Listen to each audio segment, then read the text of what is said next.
You know how in medieval times everyone was very religious? Well, one day some people decided to do something about it, and they started a revolution known as the Reformation.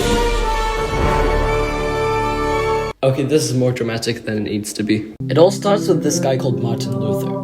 In 1517, he has recently discovered that if you have sinned, you can pay money to have your sins cleared. He was all, "What? This is ridiculous!"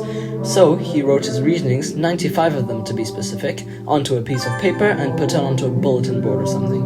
Then in 1521, the Pope excommunicated him, and he started to translate the Bible into German. And in 1522, his belief, now known as Lutheranism, spread to places like Switzerland. And by 1531, most of Sweden has converted to Lutheranism. King Henry VIII, infamously known for absolutely demolishing his wives, also had a role in the Reformation. Henry wanted to divorce Catherine, his wife at the time, because she wasn't giving him any sons who can inherit the throne.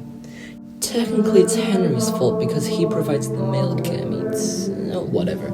Anyways, he couldn't because the church didn't allow it, so he made his own church so he could divorce Catherine. Kings weren't allowed to make their own churches and their own rules, so this was a rebellion against the original church.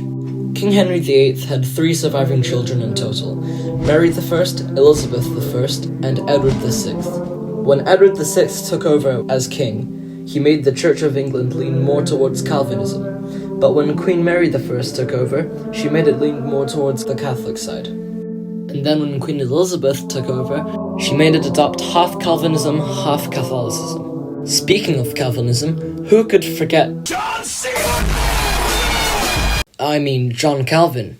Calvin started Calvinism, which was adopted by the French people who called themselves Huguenots. The Edict of Saint Germain gave them rights to practice their beliefs, but there was a massacre of Huguenots led by Francis, Duke of Guise, and a bunch of Huguenots died. This caused an uprising, and in 1563, a Huguenot assassinated Francis.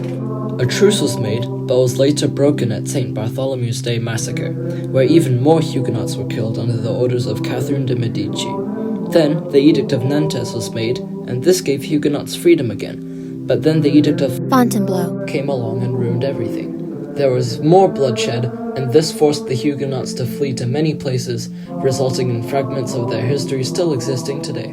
But one day, Paul III, a pope, was like, "Hold on a second. These people are onto something. I don't want all these non-Catholics destroying our reputation. I must fight back." And so, he and other popes to come also started a revolution in response to the Reformation.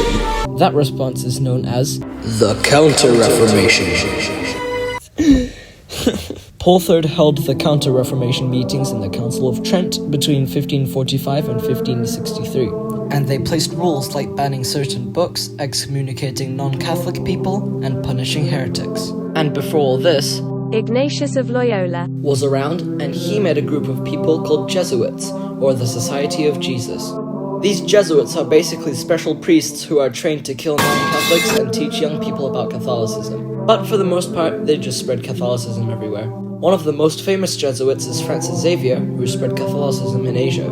Then, the Reformation ended sometime between the 1555 Peace of Augsburg? I think so.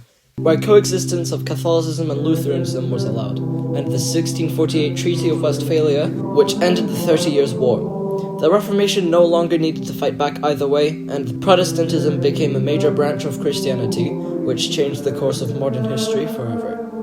Look, check this out. It's credits, but fancier!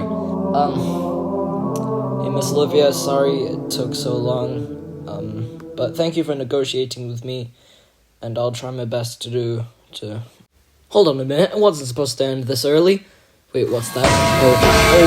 Oh no! Ah!